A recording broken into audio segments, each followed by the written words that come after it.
अस्सलाम वालेकुम नाज़रीन। प्रोग्राम आज मुबारक के साथ आज बाबर इफ्तिखार और लेफ्टिनेंट जनरल नदीम ने एक प्रेस कॉन्फ्रेंस सुबह की। मैं चाहता हूं थोड़ा सा उसका हिस्सा भी आपको सुनवाएं और इसी पे आज का प्रोग्राम होगा। जी इसमें दो राय नहीं है सुने जरा। कि आप किसी को मीर जाफर कहें, हम्म। मीर सादक कहें, आपके पास कोई शवाहिद ना हो तो ज़ाहिर बात है इसकी जितनी भी मजम्मत की जाए ये कम है। हम्म। मैं आपको कहना चाहता हूं कि ये बिल्कुल 100% झूठ पे बनाया गया नजरिया है। हम्म। लेकिन आपको ये पता होना चाहिए कि ये नजरिया बनाया क्यों गया। हम्म। ये मीर जाफर कहना, मीर सादक कहना, गद्दार कहना, न्यूट्रल कहना, जानवर कहना इसलिए नहीं है कि मेरे इदारे ने, मेरी एजेंसी ने, आर्मी चीफ ने गद्दारी की है। ये इसलिए भी नहीं है कि उन्होंने कोई गैर आईनी गैर कानूनी काम किया है। ये इसलिए है कि उन्होंने, उनके अदारे ने गैर आईनी गैर कानूनी काम करने से इनकार कर दिया। आपको मालूम है पिछले साल एस्टेब्लिशमेंट ने यह फैसला किया कि हमने अपने आप को अपने आईनी किरदार पे महदूद रखना है। ये फर्द वाहिद का फैसला नहीं था, सिर्फ आर्मी चीफ का फैसला नहीं था। इस पे अदारे के अंदर इसकी क़यादत में बहुत बहस हुई और हम इस नतीजे पे पहुंचे कि मुल्क का मफाद इसी में है, अदारे का मफाद इसी में है कि हम अपने आप को आईनी किरदार पे महदूद कर लें, सियासत से बाहर निकल लें। और मेरा ये ईमान है, मेरी एजेंसी हो, मेरा अदारा हो, पाकिस्तान के हर फर्द का, उसकी कोई भी सियासी सोच हो, अफकार, उसका बराबर मसावी हक होना चाहिए। इसको किसी एक ग्रोह, किसी एक नाम के साथ मुंसलिक नहीं होना चाहिए। यही इस अदारे की शान है, यही इस अदारे की शान है। इन तमाम अमूर को ज़हन में रख के ये हमने फैसला किया। आपको मालूम है पिछले साल से और बिलखुसूस इस साल मार्च में हम पे बहुत प्रेशर है और मुख्तलिफ तरीके से प्रेशर डाला गया, लेकिन अदारे ने और आर्मी चीफ ने यह फैसला किया कि हमने जो बुनियादी फैसला किया हुआ है कि अपने आप को आईनी किरदार पे महदूद रखना है, हम उससे नहीं हटेंगे।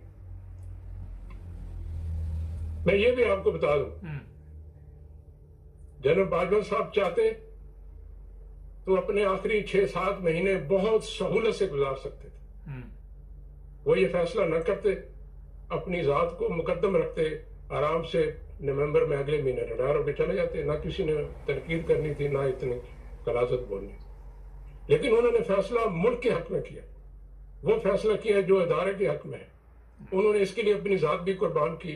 आपको मालूम है उन पे, उनके बच्चों पे कितनी गलीज तनकीद भी की जाती रही, लेकिन मैं उन्हें जानता हूं, जो मैं समझाऊं, उन्होंने ये फैसला इसलिए किया, वो चाहते थे कि जब वो चले जाए तो उनकी लेगेसी में एक ऐसा अदारा हो जिसका कॉन्स्टिट्यूशनल रोल हो, उसका ऐसा रोल ना हो जिसको मुतनाज़ा बनाया जा सके। लिहाजा इस चीज की खातिर उन्होंने ये फैसला किया। मैं ये भी आपको बता दूं, मार्च के महीने में आर्मी चीफ को उनकी मुद्दत मुलाजमत में गैर मुहिना मुद्दत की तोसी की पेशकश भी की गई, मेरे सामने की गई। ये बहुत पुरकशिश पेशकश थी, लेकिन उन्होंने इसको भी ठुकरा दिया, इसलिए कि उन्होंने जो बुनियादी फैसला किया था कि दायरे को मुतनाज़ा रोल से हटा के आईनी रोल पे लाना है। और मैं ये जरूर पूछना चाहता हूं, आपको हक है अपनी राय देने का। I respect that right. As a soldier I am ready to protect that right to the extent possible. But मैं ये जरूर पूछना चाहता हूं कि अगर आपका दिल मुतमईन है कि आपका सुपा सलार गद्दार है, मीर जाफर है, तो माजी करीब में इतनी तारीफों के पुल क्यों बांधते थे आप? अगर आप समझते हैं कि आपका सुपा सलार गद्दार है, मीर जाफर है, तो उसकी मुद्दत मुलाजमत में इतनी तोसी क्यों दे रहे हैं? अजीब बात है, आप समझते हैं सुपा सलार गद्दार है, लेकिन आपने कह रहे हैं कि पूरी जिंदगी के लिए अगर आपने इस मुलाजमत, इसमें दो राय नहीं है कि आप किसी को मीर जाफर कहें, मीर। अच्छा, ये मैं आपको बता दूं कि जुल्फ़िकार अली भुट्टो ने ज़िया-उल-हक को आपके इल्म में लेके आया। उसके ज़हन में था कि ये मेरा वफादार रहेगा। और अब ये सवाल जो साहब कर रहे हैं, ये लेफ्टिनेंट जनरल साहब, मेरा ख्याल है अजीब ही सवाल है। माइंड चेंज होते ये इंसान को चेंज होते, खासकर पाकिस्तान में देर नहीं लगती। ये तो एक बेकार सवाल है, ये मैं बड़े आपको वाज़े तरीके के साथ बता देता हूँ। अब आ जाते हैं कि मीर जाफ़र, मीर सादिक या गद्दार 22 करोड़ अवाम के दिलों में क्यों बैठ गया, ये सवाल बड़ा अहम है। चीफ ऑफ आर्मी स्टाफ के मतलब अब इन्होंने भी खुल के ये जाहिर कर दिया, तो बात कर तो सकते हैं ना। होता ये है कि कोई भी आप काम करें, आपको वो काम नजर आ रहा होता है। ये बड़ा आजकल जदीद दौर है और हर बंदे की दूसरे अपने पे नज़र कम है, दूसरे के ऐबों पे ज़्यादा नज़र होती है। और कोई भी काम अगर चीफ ऑफ आर्मी स्टाफ कर रहा है या नवाज शरीफ कर रहा है या शहबाज शरीफ कर रहा है या इमरान खान कर रहा है, सबको नज़र आ रहा है। अब यहाँ पे जो सवालात थे करने वाले, उन पे भी बड़ा फ़र्ज़ बनता था कि ये सवाल करते कि जनाब आपके इदारे के बगैर ये 13 पार्टियां कैसे इकट्ठी हुई। ये बड़ा एक अहम सवाल है। वो कहते हैं अगर कुत्ता, बिल्ली, पता नहीं 8-10 जानवरों के नाम आजकल सोशल मीडिया पे चाह रहे, वो इकट्ठे होकर बैठ जाए तो आपस में उनकी आपस में ना बनती हो। ये मैं वैसे मिसाल दे रहा हूँ, ये इंसानों के साथ नहीं, तो समझो कि ये वफादार है। और ये एक दूसरे के पेड़ फाड़ने वाले, आप बताइए कि किस तरह इकट्ठे होंगे, या ये बताना चाहिए था ना आपको। एक तो ये सवाल है। दूसरा सवाल ये कि 25 मई को अवाम के ऊपर तशद्दुद हुआ, ये जिन पे आज गद्दारी का इल्ज़ाम लगा हुआ है, इनके मुंह पे, इनकी ज़बान पे फालिज गिरा हुआ था। ये वहाँ पे बता नहीं सकते थे कि हम किसी दूसरे मुल्क की जंग लड़ने के लिए नहीं, अपने मुल्क के लोगों के लिए भी बैठे हुए। उस वक्त तो इनकी कोई प्रेस कॉन्फ्रेंस सामने नहीं आई। बेशुमार लोगों पे जुल्म हुआ, आंसू गैस। आज ये दोनों साहब आके प्रेस कॉन्फ्रेंस करके इनको पता चल गया है कि सारा जो भी इस वक्त तूफान आया हुआ है, आपके भी इल्म में किन लोगों पे ये इल्ज़ाम लग रहे हैं। फिर एक और भी सवाल है, इदारे सर अपनी इज्जत आप बनाते हैं। आप जर्मनी चले जाएं, इदारों की इज्जत देखें। आपने प्रेस कॉन्फ्रेंस में इंग्लैंड की बात की कि वहाँ के वज़ीर आज़म चेंज हो रहे, यहाँ के वज़ीर आज़म को आप अपने वज़ीर आज़म के साथ मिला रहे। इनको तो एक दफ़ा कोई इल्ज़ाम लगा दे तो वो छोड़ के चले जाते। आपका कौन छोड़ के जाता है, ज़रा मुझे बताइए। जब तक उसकी वो बेलने में बान आई हो, बताओ क्या मैंने बचना नहीं तो मैं किसी तरह अपनी जान छुड़ा लूँ, ये बताते ना आप। आके आप यूरोप की मिसालें देते हैं। आपकी एजेंसियाँ कितने बंदे उठा के ले जाती हैं जो आज तक मिले नहीं हैं। कभी यूरोप में भी ये चीज़ें हुई हैं, ये बताइए आके।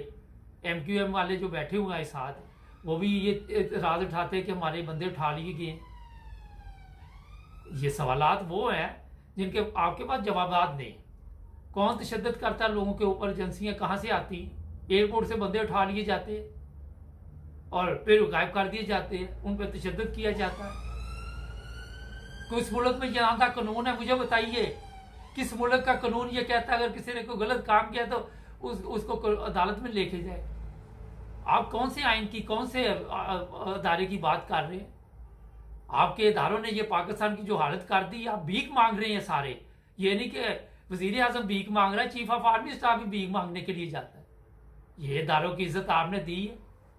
और आप अपने बारे में बताइए, आपको इतनी इतनी जमीन किस सिलसिले में मिलती है। कौन से आपने वहां पे कारनामे अंजाम दिए जो यूरोपियन लोगों ने नहीं दिए। आपके मुल्क ने कोई कहता है एटम बम बनाया हुआ, हर मुल्क के पास आज एटम बम है। रूस के पास भी है, जर्मनी भी है, ये इंग्लैंड भी है, फ्रांस भी है, कि जिनके पास नहीं वो बड़ी जल्दी बना सकते। तो आप बताइए ना, ये चीजें सामने लाइए कि आज जो तरक्की याफ्ता ममालिक है उनके इदारों की इज्जत क्यों लोग करते हैं। ये पता तो चले ना। आज क्या वजह कि आपको ये प्रेस कॉन्फ्रेंस करनी पड़ी और वहां पे बार बार ये बताया गया कि हम केस कर देंगे, हम पकड़ लेंगे। कोई वजह तो है ना कि आपको आज पर्दे पे आना पड़ा। एक ब्रेक लेते हैं, ब्रेक के बाद अभी बात जाती है। अगर अभी तक आपने 9 टीवी इंटरनेशनल को सब्सक्राइब नहीं किया तो देर ना कीजिए। जी हाँ, अब आप हमें यूट्यूब पर, फेसबुक पर और टिकटॉक पर भी देख सकते हैं। टिकटॉक पर और फेसबुक पर फॉलो कीजिए और यूट्यूब पर हमें सब्सक्राइब कीजिए। कल से जो ड्रामा चल रहा है इसका मैं आपको बता देता हूँ मसला क्या हुआ है।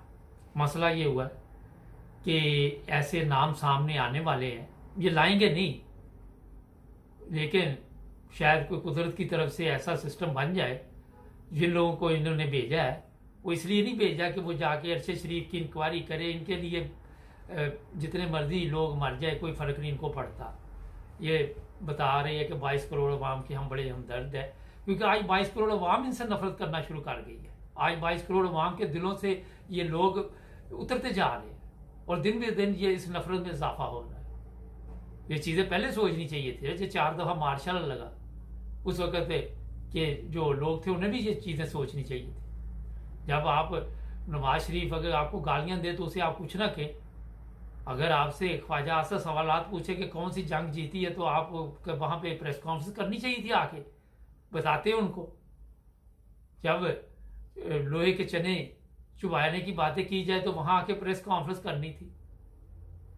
आज एकदम दोनों साहब को भला मीडिया पे, वो खुद भी कह रहे थे कि लोग हैरान होंगे कि हम एकदम मीडिया पे आए। जो इदारे बार बार आप आइन की और इदारों की बात कर रहे हैं जनाब, वही आइन तोड़े जाते हैं, वही इदारे आइन तोड़ते हैं। गरीब आदमी को कहाँ पता कि आइन में क्या लिखा हुआ है? गरीब आदमी को पता है 22 करोड़ का नाम ले लेके आप बता रहे, ये आप लोगों का आइन है जो ऊपर बैठे हुए हैं। जिस तरह मर्जी इसको आइन को आपके इदारों की बात कर रहे हैं। कहाँ गए वो इदारे जब इन्होंने सारे केस माफ कराए? कहाँ गई वो इदारों की अदालतें जब अपने केस खुद माफ करवाए गए? वहां पे आपको प्रेस कॉन्फ्रेंस करनी चाहिए थी कि मुल्क में नाइंसाफी हो रही, मुल्क का पूरा पैसा चला गया, आपकी प्रेस कॉन्फ्रेंस नहीं आई, उस पर बात करनी चाहिए थी। मुल्क दिन ब दिन कर्जों में डूबता गया, उस पर प्रेस कॉन्फ्रेंस करनी चाहिए थी कि मुल्क में इतने कर्जे कहां से आ गए। ये चीजें बतानी चाहिए थी ना। जब वोट खरीदे जा रहे होते हैं जमहूरियत में, आज तो आपको मीर जाफर मीर सादिक की बातें याद आ रही सारी, तो उस वक्त आके बताना था कि जनाब ये वोट खरीदे जा रहे, प्रेस कॉन्फ्रेंस करनी थी। आप सिर्फ मुल्क के दफा के लिए नहीं, अंदरूनी हालात पे भी आपकी नजर थी। यहाँ पे आपने मुल्क की किसी भी जमहूरी हुकूमत को चलता करना, वहां पे आपका आइन भी खत्म हो जाता है, वहां पे आपको सब कुछ भूल जाता है।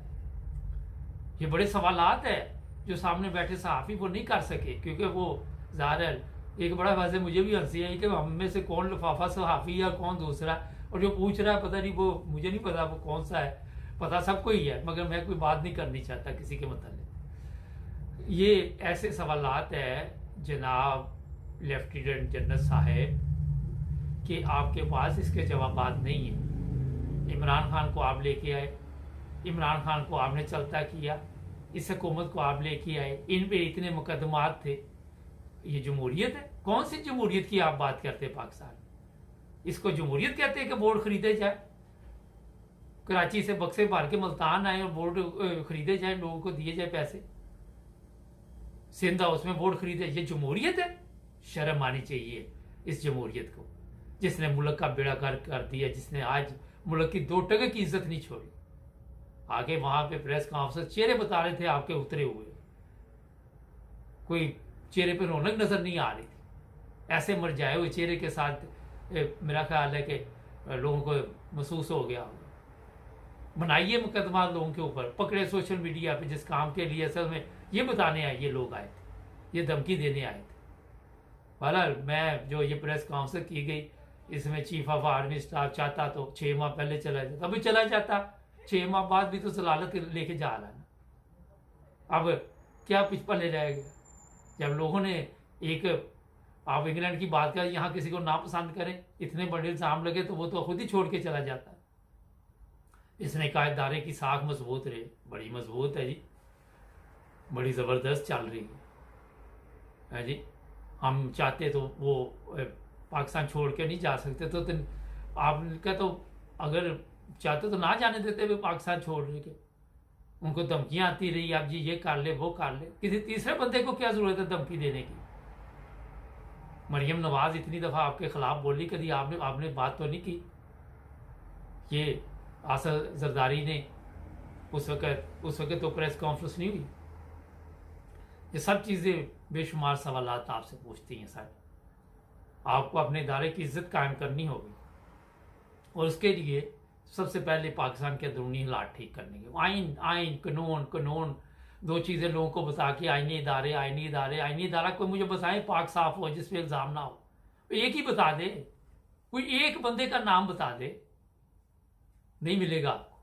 यूरोप की मिसाल लेते हैं, यहाँ इज्जतदार लोग रहते हैं, उनको इस तरह प्रेस कॉन्फ्रेंस करने की जरूरत नहीं पड़ी कभी। आके हमारे चैनल को सब्सक्राइब करें।